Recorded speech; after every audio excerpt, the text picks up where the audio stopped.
नमस्कार, मैं हूं आपके साथ अभिषेक पुंडीर। आजाद समाज पार्टी काशीराम के अध्यक्ष चंद्रशेखर आजाद इस बार 2024 के लोकसभा चुनाव में नगीना लोकसभा से जीतकर संसद में पहुंच चुके हैं और जैसे संसद में चंद्रशेखर आजाद पहुंचे, उनके तेवर भी अब बदलने लगे हैं। संसद में जिस वक्त उन्होंने शपथ ली, उसके बाद जब राष्ट्रपति के अभिभाषण के दौरान उन्हें बोलने का मौका दिया गया धन्यवाद प्रस्ताव पर, उस दौरान भी काफी तल्ख होने की कोशिश की चंद्रशेखर आजाद ने। लेकिन अब चंद्रशेखर आजाद उत्तर प्रदेश में जो अखिलेश यादव और राहुल गांधी का गठबंधन है, जिसे पीडीए नाम दिया गया था, पिछड़ा दलित आदिवासी, उस गठबंधन पर ही अब चंद्रशेखर आजाद भड़क गए हैं। चंद्रशेखर आजाद का कहना है कि वो लोग चाहते थे कि मैं उनके पीछे चलूं, उनका पिछलग्गू बनकर चलूं, जैसा वो कहें वैसा ही वो करें। एक इंटरव्यू के दौरान बातचीत करते हुए चंद्रशेखर आजाद ने बताया कि कैसे संसद में चंद्रशेखर की उपेक्षा की गई और समाजवादी पार्टी और कांग्रेस पार्टी की तरफ से उन्हें वो मान सम्मान नहीं मिल पाया जिसकी उन्होंने चेष्टा की थी।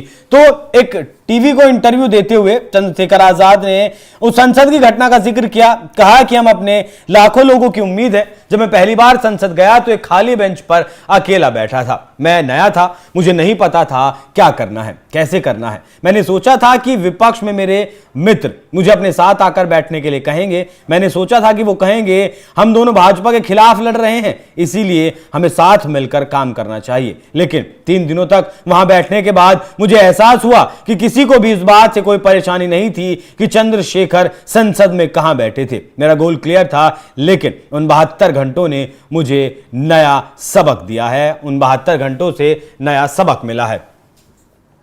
तो चंद्रशेखर आजाद ने जिस तरीके से कहा है कि उपेक्षा उनकी की गई, पीडीए में जो उनके दोस्त थे, मित्र थे, उनके द्वारा ही ये किया गया है, उसे देखकर साफ अब समझ आता है कि कहां एक गुंजाइश थी कि समाजवादी पार्टी राहुल गांधी के साथ चंद्रशेखर आजाद मिलकर चल सकते हैं। साथ ही इस इंटरव्यू में उन्होंने आगे कहा वो बहुजन है, कोई भेड़ नहीं जो किसी के हाँकने पर पीछे पीछे चलने लगे। अपनी बात आगे बढ़ाते हुए उन्होंने कहा कि जब स्पीकर पद का चुनाव आया तो कांग्रेस के एक वरिष्ठ नेता ने उन्हें फोन करके कहा कि उन्हें उनकी मदद करनी चाहिए। मैंने ठीक है कहा, आगे बढ़िए। लेकिन क्या उन्होंने वोटों के विभाजन के लिए दबाव ही नहीं डाला? मतलब संसद में वोटिंग की बात ही नहीं हुई? जब ऐसा नहीं हुआ तो मामला वहीं खत्म हो गया।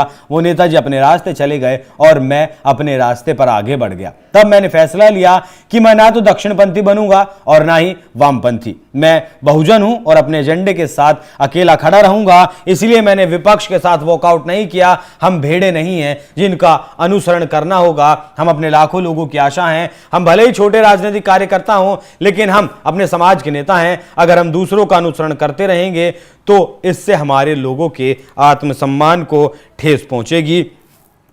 तो जिस तरीके से अब सपा और कांग्रेस को लताड़ लगाई है चंद्रशेखर आजाद ने, उसके बाद एक चीज तो साफ है कि अखिलेश यादव चंद्रशेखर आजाद को उभरने देना नहीं चाहते, क्योंकि अगर समाजवादी पार्टी और कांग्रेस पार्टी के साथ चंद्रशेखर मिलेंगे तो जाहिर सी बात है चंद्रशेखर की जो ब्रांड वैल्यू है वो और ज्यादा बढ़ेगी, जिसे अखिलेश यादव नहीं चाहते। अखिलेश यादव ऐसा चाहते हैं कि दलित वोट बैंक जो बटा हुआ है, कुछ बीजेपी के पास है, कुछ मायावती के पास है, कुछ अब चंद्रशेखर के पास गया, कुछ जो कथित गठबंधन है अखिलेश यादव का पीडीए, उसके साथ भी है। लेकिन अगर अखिलेश यादव अपने साथ लेकर चलते हैं चंद्रशेखर आजाद को, फिर ब्रांड वैल्यू बढ़ेगी और तब और ज्यादा वोट बैंक खिसक सकता है समाजवादी पार्टी का चंद्रशेखर आजाद के खाते में, क्योंकि लोगों को भी लगेगा कि बड़े नेताओं का साथ मिला है तो कहीं ना कहीं चंद्रशेखर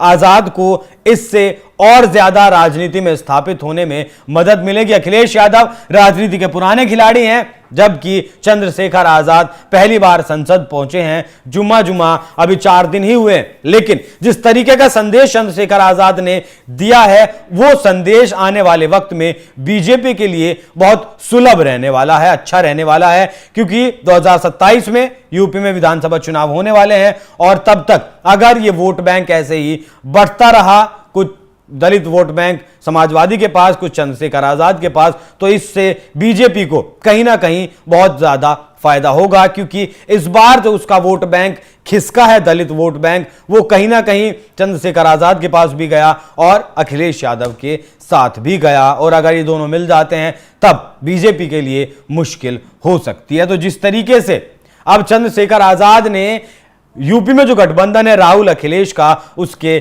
खिलाफ आवाज उठाई है और अपनी जनता को यह संदेश देने की कोशिश की है कि एक अकेला सब पर भारी, मतलब मैं अकेला जरूर हूं संसद में, लेकिन मैं आपकी आवाज को उठा सकता हूं। शायद यही कारण रहा कि अपने धन्यवाद प्रस्ताव में चंद्रशेखर आजाद ने चमार रेजिमेंट को दोबारा से पुनर्गठित करने की मांग को जो है रख दिया था संसद में और दोहरा दिया था कि वो अपने समाज के लिए बेहतर काम करने की कोशिश करेंगे। संसद में 5 साल रहेंगे तो देखना होगा कि अब जिस तरीके से अखिलेश और राहुल के खिलाफ तो वो खड़े हो गए हैं, तो अब रास्ता ये भी बचता है कि क्या वो बीजेपी की तरफ आने की कोशिश करेंगे, क्या बीजेपी उन्हें अपनी तरफ लाने की कोशिश करेगी, क्योंकि मायावती किसी के साथ गठबंधन में चुनाव ये नहीं लड़ी 2024 का, और उम्मीद है कि 2027 का चुनाव भी मायावती अकेले ही लड़ेंगी। तो यूपी के जो समीकरण हैं वो बेहद ही दिलचस्प अब होने लगे हैं, जहां पहले मुकाबला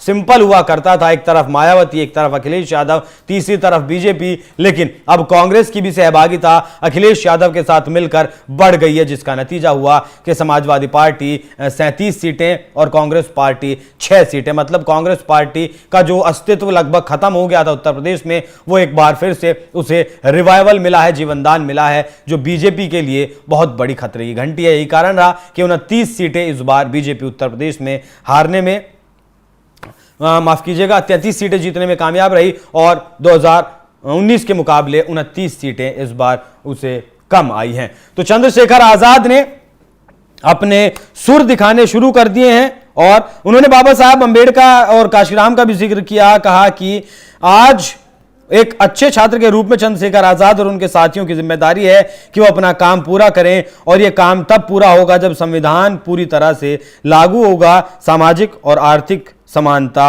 हो जाएगी। बीजेपी और आरएसएस पर भी उन्होंने हमला बोला, कहा कि आरएसएस की जो है लॉन्ग टर्म योजना थिंक टैंक की है उनकी, दलितों का वोट अपनी तरफ करना, अयोध्या की हार की भी बात की। लेकिन अब जिस तरीके से चंद्रशेखर आजाद राजनीति में एक्टिव हुए हैं और लगातार उनके सोशल मीडिया पर वीडियोस भी आते हैं, वो अपने समाज में जाते हैं, लेकिन मेन खबर आज की यही है कि चंद्रशेखर आजाद अब आने वाले वक्त में भी शायद पीडीए का हिस्सा नहीं बनेंगे। तो ये किसके लिए लाभकारी होगा और किसके लिए कष्टकारी होगा? अपनी राय हमें कमेंट कर जरूर बताइएगा। नमस्कार।